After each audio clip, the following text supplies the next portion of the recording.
Vamos lá, pessoal. Nós estamos falando de processo penal. Vamos falar agora sobre habeas corpus e liberdade provisória. Eu sou o professor Estevam Freitas. Vamos começar o nosso bloco. Pessoal, vamos diferenciar o habeas corpus da liberdade provisória. Muitas vezes as pessoas, mesmo quando cai só liberdade provisória no edital, é importante você saber o habeas corpus, tá? Até porque muitas vezes você vai ter lá, ele vai ter no direito constitucional sempre normalmente vem perguntando no habeas corpus. E nas provas eles tentam dificultar as coisas que são parecidas entre um instituto e outro, tá? Então vamos lá. Habeas corpus serve para atacar uma prisão, em regra, ele vai servir para atacar uma prisão ilegal. Primeira grande diferença entre o habeas corpus e a liberdade provisória.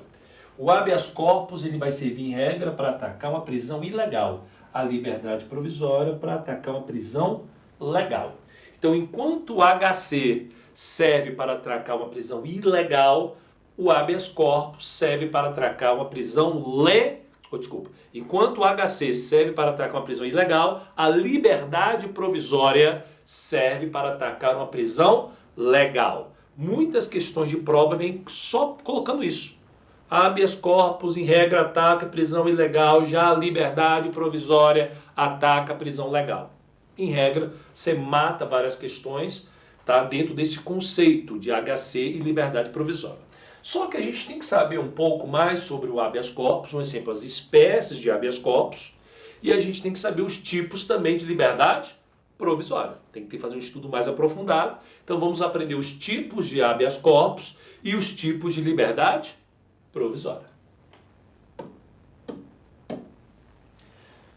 Previsão constitucional do habeas corpus está lá no artigo 5º, inciso 68. Conceder-se habeas corpus sempre que alguém sofrer ou se achar ameaçado de sofrer violência ou coação em sua liberdade de locomoção, por ilegalidade ou abuso de poder.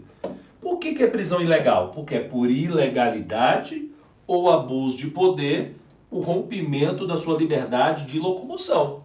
Se é por uma ilegalidade ou abuso de poder, é por isso que você vai entrar com habeas corpus.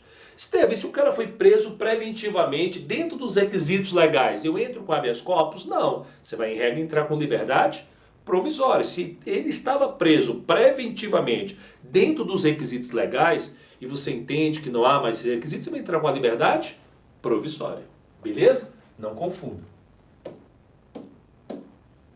Tipos de habeas corpus. Vamos estudar aqui o repressivo, o preventivo, o suspensivo, o trancativo, também chamado de profilático, tá? Trancativo, também chamado de profilático.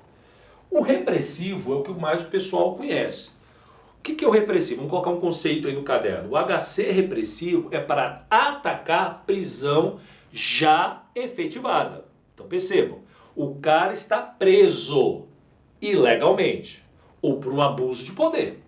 Então você vai entrar com HC repressivo, porque ele já está encarcerado, eu adentro então com HC repressivo. Estevam, e se porventura ele ainda não está, percebam, se porventura ele não está preso, mas ele está às vezes na iminência de ser preso, aí a gente vai entrar com outro tipo de HC. Nós temos aqui o HC preventivo. O HC preventivo ocorre quando há possibilidade da ocorrência da prisão. Se há possibilidade de ocorrer a prisão, então você previamente entra com HC preventivo para que não ocorra aquela prisão. Então nós temos aí um HC preventivo.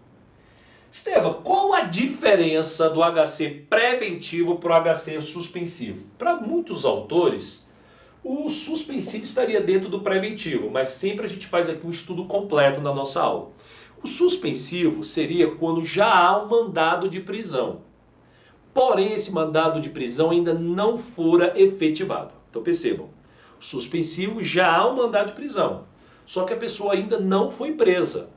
Então eu vou entrar com um HC suspensivo para suspender aquele mandado de prisão que já foi decretado, mas ainda não foi efetivado. Beleza? Então já há um mandado de prisão. Não foi efetivado, entra com HC suspensivo. Teve o HC trancativo, também conhecido como profilático. Aqui é uma criação que muitos às vezes nem entendem que deveria ser HC, mas vale para o nosso estudo. Imagine então que você quer trancar um processo em que já tem um exemplo, uma audiência marcada, mas que o fato já foi, um exemplo, houve a decadência. Como assim a decadência? Nós temos casos em que se processa por representação da vítima. E a representação tem um prazo, que é de 6 meses contados da ciência da autoria do fato. Passou os 6 meses, o camarada não apresentou a representação, decaiu do seu direito. Vamos imaginar que ele fez uma representação fora do prazo de 6 meses. O Ministério Público não se atentou a isso, ofereceu a denúncia e o juiz recebeu essa denúncia e já marcou a audiência. O advogado verificando isso fala, não, cara, isso aqui está errado, já houve decadência. Então ele recorre ao tribunal, já com HC profilático ou trancativo, dizendo, tribunal, o juiz marcou uma audiência, mas de algo que já decaiu do direito. Houve uma decadência, porque aqui está claro que a representação, ela foi dada de forma intempestiva, fora do prazo. Então não tem nem por que ter audiência nenhuma. Então, exemplo de um HC trancativo. Estevam, mas qual era a possibilidade daquela pessoa ser presa? Mínima, né? Mas, havendo a mínima possibilidade da prisão, do cessamento da locomoção, caberia, e de forma ilegal, caberia então um habeas corpus, tá? Então, no estudo mais completo, nós temos o HC repressivo, quando efetivamente a pessoa já está presa, o HC preventivo, quando há uma iminência da prisão, o HC suspensivo, quando já há um mandado de prisão ainda não efetivado, para suspender esse mandado de prisão, e o trancativo profilático, para trancar algum tipo de processo, ok? E a liberdade provisória? Vamos adentrar aqui o conceito da liberdade provisória. Instituto de natureza penal consistente em autorizar o acusado de um crime a responder o processo em liberdade, mediante a imposição de determinadas condições, em nome do princípio da presunção de inocência. Percebo que neste caso existirão algumas condições para que o cara responda em liberdade. Mas aqui não se falou em ilegalidade. São algumas condições para ele responder em liberdade, mas aqui não se falou em ilegalidade, ok? Daí nós temos a diferença entre a liberdade provisória e o habeas corpus que nós estudamos. Beleza. Espécies de liberdade provisória. Nós temos a liberdade provisória com fiança e a liberdade provisória sem fiança. O artigo 322 do CPP diz: a autoridade policial somente poderá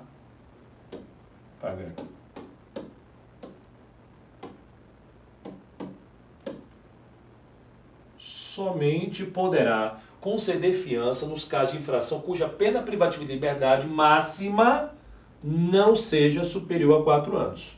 Então quer dizer, a autoridade policial pode, pessoal, conceder fiança? Pode. Pode conceder uma liberdade provisória com fiança, se for pena não superior a 4 anos. Cuja pena privativa de liberdade máxima não seja superior a 4 anos, pode ser decretada pelo delegado de polícia. Nos demais casos, a fiança será requerida ao juiz, que decidirá no prazo de 48 horas. Beleza? Então, se for pena máxima maior que 4 anos, delegado de polícia não pode arbitrar, será obrigatório o arbitramento pelo juiz, que terá o prazo de 48 horas para decidir, é o que diz o artigo 322 do Código de Processo Penal. Então, a liberdade provisória que nós temos aí é uma liberdade provisória, um exemplo, com fiança. Agora, existe a liberdade provisória também sem pagamento nenhum de fiança. Olha lá o artigo 310 do CPP. Após receber o auto de prisão em flagrante no prazo máximo de 24 horas, então o juiz vai receber o auto de prisão em flagrante, prazo máximo a 24 horas, após a realização da prisão, o juiz deverá promover a audiência de custódia.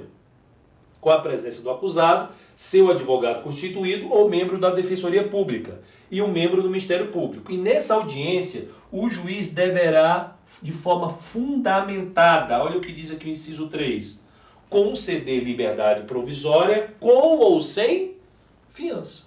Então o juiz pode conceder a liberdade provisória. Porque, um exemplo, se o cara foi preso em flagrante, a gente já estudou isso, ele vai para essa audiência de custódia. Se o juiz entende por ele continuar preso, o juiz está convertendo a prisão em flagrante em prisão preventiva. Então, se o juiz entende que o cara tem que continuar preso, então ele vai converter a prisão em flagrante em prisão preventiva. Se ele entende que o cara pode responder em liberdade, que é o que acontece muito, a gente sabe, então ele pode conceder liberdade provisória com ou sem fiança. Artigo 350 do CPP. Nos casos em que couber fiança, o juiz, verificando a situação econômica do preso, poderá conceder-lhe a liberdade provisória, tá? Então, cabe fiança, só que o camarada não tem como pagar, então você vai conceder a liberdade provisória sem pagamento de fiança, beleza? É um outro dispositivo importante, tá? Para o estudo da liberdade provisória que você tem que saber aí. Artigo 322, artigo 310 e artigo 350 do Código de Processo Penal e saber também aquela diferenciação que eu disse a vocês, pessoal, quanto à diferença entre o habeas corpus e a liberdade provisória. Beleza? Com isso a gente faz um estudo objetivo do que pode ser cobrado em prova para vocês quanto ao habeas corpus e a liberdade provisória. Galera, até mais.